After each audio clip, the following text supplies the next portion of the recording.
We all know that feeling, right? When something you've poured everything into just, well, doesn't quite work out. Failure. Yeah, it's a word that really feels like hitting a wall, doesn't it? A Ew. full stop. Exactly. But what if it wasn't the end? What if we thought of it more like a comma? You know, a little pause to figure things out before you jump back in. Maybe smarter this time. That's precisely the idea we want to dig into today in this deep dive. We're looking at how embracing failure, not seeing it as this like terrible setback, but as a real chance to learn, can totally change how you tackle challenges, how Hmm. you grow. Mm. And the insights we're drawing on today, they come from a really interesting conversation that got right into the nuts and bolts of making that mental shift. Right, because the goal here is for you, listening, to get knowledge that sticks, not just quick facts, but stuff that helps you actually see those moments of, well, disappointment differently. Yeah, turn them into springboards, those aha Those moments. are the best. So we want to help you see how reframing failure can do that. Our mission, basically, is to help redefine what failure means.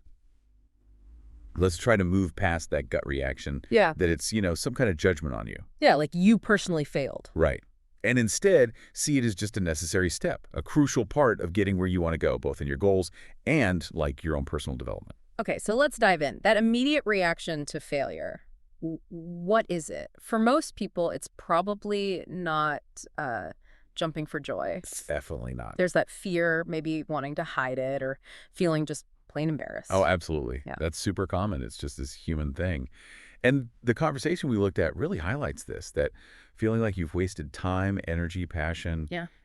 it all feels lost when something doesn't succeed. It's easy to get stuck there feeling discouraged. Totally. I remember early in my career, I had this one project. I was so sure it was it, put in crazy hours. And when it just kind of fizzled out, whew, felt like I wasn't good enough. Mm-hmm. It felt personal. Yeah, it really did. Not just about the project failing, but about me failing. And that feeling, that personal inadequacy you mentioned, that's key. But then, probably after a little time passed, you started thinking about what actually happened. No, yeah, eventually. That's the turning point. Mm. That project, even though it flocked by your original standards, Mm. it became this, like, gold mine of data. It told you things for next time. It really It did. was an event, a result. It wasn't some final verdict on your abilities. Looking back now, yeah, it was painful then, but wow, I learned so much about managing things better, understanding what people actually needed, even just about bouncing back. It wasn't a dead end at all. More like a detour sign. Exactly, a course correction. And maybe you wouldn't have learned those specific things without that specific experience failing in that way. Yeah. Which just shows how sometimes rejection or things not working out, Mm-hmm. they can actually push you towards really positive changes. Like, think about applying for a job you really want and you don't get it. Oh, that stings. You put in the effort, you feel good about the interview, then the thanks but no thanks email lands. Yeah, it's rough. Easy to take personally. Very easy. Start doubting everything. But that rejection, as much as it hurts, it can be the thing that makes you really look hard at your interview skills or polish up your portfolio or even realize, hey, maybe that company wasn't the right fit for me anyway. Huh. So that no could actually lead you to a much better yes later on. It absolutely can. That initial setback guides you, maybe without you even realizing it at the time. Okay, so this idea then that we should avoid failure like the plague, maybe that's actually holding us back, limiting our growth. I really think it does. Meaningful growth, real progress, it almost never happens in a straight line without hitting some bumps. Yeah, that makes sense. In fact, if you look at fields where innovation is key, failure isn't just possible, it's like baked into the process, part of the deal. Because trying new things means you might not get it right immediately. Exactly. You're pushing boundaries, experimenting. That inherently involves the risk of things not working out the first time Or the second. or the 10th. You think about science or art or tech, it's all built on trial and error, isn't it? Not every experiment works. Precisely. The classic example, maybe overused but still true, is Thomas Edison and the light bulb. Ah, yes, the thousands of ways not to make one. Right. He supposedly found thousands of ways it didn't work before he found the one that did.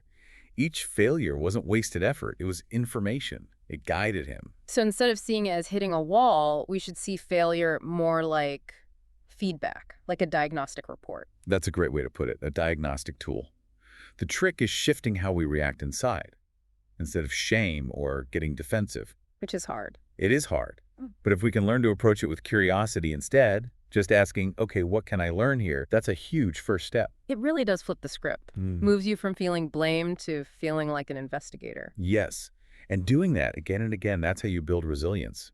Think about learning something physical, like riding a bike, Oh, yeah. Lots of falling involved there, usually. right? Wobbles, stumbles, maybe a few scrapes. Each little failure gives you instant feedback about your balance or how you're pedaling. You realize, oops, lean too far, or need to pedal smoother. Exactly. But those little mistakes, those moments of imbalance, Huh? they teach you, they help you develop this skill. You don't just give up after the first wobble, do you? No, you get back on and try again, maybe a bit more carefully. And that willingness to get back on the bike, that applies everywhere.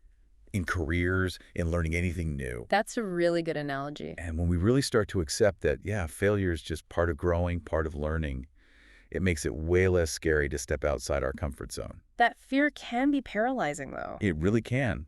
It stops us from even trying things we might actually be great at eventually. We get so worried about not being perfect right away. Yeah, that perfectionism trap. Think about little kids learning to walk. They fall down constantly. All the time. It's kind of funny to watch, actually.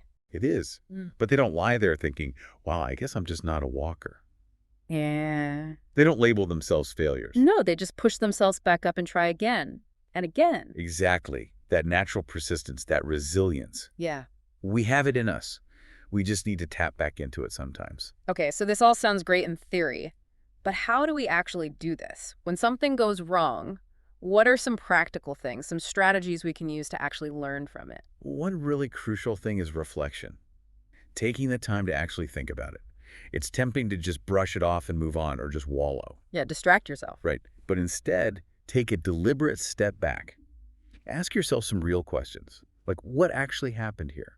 What factors contributed? What was under my control? What wasn't? Breaking it down. Yes. And the big one, what's the main takeaway? What can I do differently next time based on this experience? Moving from just feeling bad about it to analyzing it. Exactly. And actually writing it down, maybe journaling or talking it through with someone you trust, like a friend or a mentor. That can really help solidify the lesson. Makes it less of a fuzzy negative feeling and more like concrete feedback. Precisely. It reframes the whole thing. And it's probably important to notice the small wins too, right? Even if the big goal didn't happen, maybe parts of it went okay. Oh, absolutely essential. Learning is almost never a straight upward line. There are ups and downs. So noticing and actually celebrating those small improvements, those little bits of progress, even when you're still dealing with the larger setback, that keeps you going. Keeps the motivation up. Yeah, focus on the learning process itself. Appreciate the journey of getting better, not just fixating on the final perfect outcome. I like that. Focus on progress, not just perfection. Okay, what else? What other practical things? This one sounds simple, but it's powerful. Give yourself permission to fail. Like, consciously accept that not everything you try is going to be a home run. And that's okay. It really is. That mindset alone can take so much pressure off. Reduces that anxiety that comes with trying something new or difficult. Definitely. And related to that, dealing with the fear of what other people think, that can be huge. Oh, yeah, the judgment factor. It feels huge. But here's the thing. Everyone messes up. Everyone has setbacks. It's just part of being human. And often if you actually share your story, hey, I tried this, it totally bombed. It can be vulnerable, though. It can feel vulnerable, but often it actually creates connection. People relate. Yeah. They might share their own stories. You realize, oh, I'm not the only one. That's so true. It normalizes it. Makes you feel less alone, less ashamed, maybe. Exactly. It takes failure from being this secret, shameful burden and makes it just a shared part of the growth process. What about getting help? Like talking to someone who's maybe been there before, a mentor. Huge. Mentors can offer such valuable perspective. When you're in the thick of feeling bad about a setback, you might miss the bigger picture or the learning points. They have that distance. Exactly.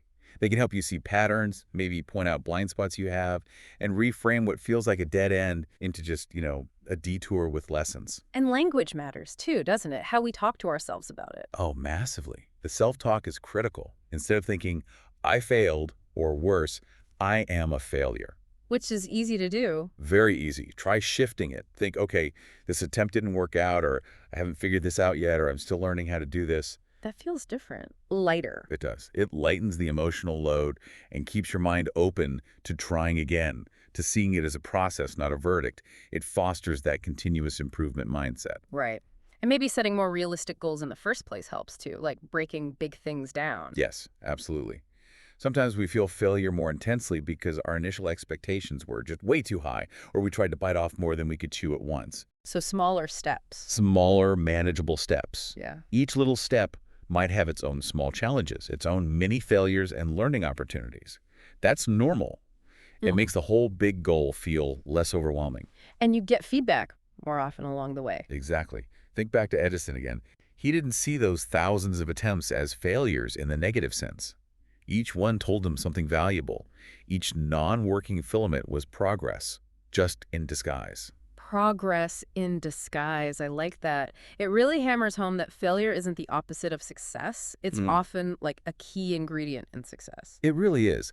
And look, let's be clear, embracing failure doesn't mean you're supposed to be happy when things go wrong. Right. It still stinks. Of course, feeling disappointed, frustrated, maybe even sad.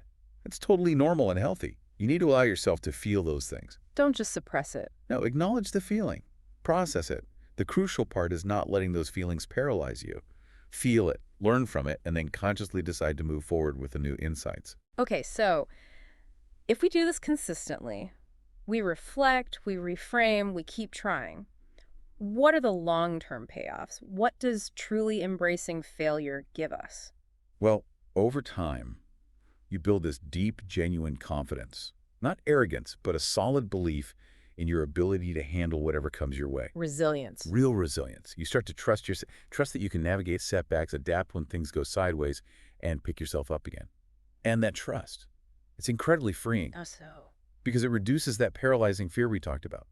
When you're less afraid of failing, you're more willing to take creative risks, to innovate, to try ambitious things. You're not constantly playing it safe. Exactly. Imagine if more people, more organizations felt safer to fail Yeah. intelligently. Think of the innovation we'd unlock. Yeah, the potential is huge. Because more attempts, especially attempts informed by what you learned from previous ones, just naturally makes eventual success more likely, even if the path there is messy and nonlinear. So it really comes down to seeing failure not as an enemy, but as maybe a challenging teacher. A very challenging but ultimately invaluable teacher. It helps us grow, makes us more capable, more knowledgeable, more adaptable. We learn by doing, by experimenting, by refining. And messing up is just part of that refinement process. So wrapping this up, the core idea we've explored in this deep dive is really about that mindset shift. Moving failure from the verdict column to the feedback or learning column in our minds. Right. Seeing it not as an endpoint, but as vital information that can fuel significant growth, both for you personally and in whatever you're trying to achieve professionally. It allows us to become more resilient, more insightful, and ultimately probably more successful because we're not afraid to try. Precisely. That fear loses its grip, and you gain the courage to persist, to experiment, and really reach for more than you might have otherwise. Embrace those moments where it doesn't quite click, because that's often where the real learning happens. So as a final thought for you listening, maybe take a moment today to think about one area, just one, where maybe that fear of things not working out perfectly is holding you back a little. Yeah, just reflect on that, and then consider what could happen if you approach that area differently.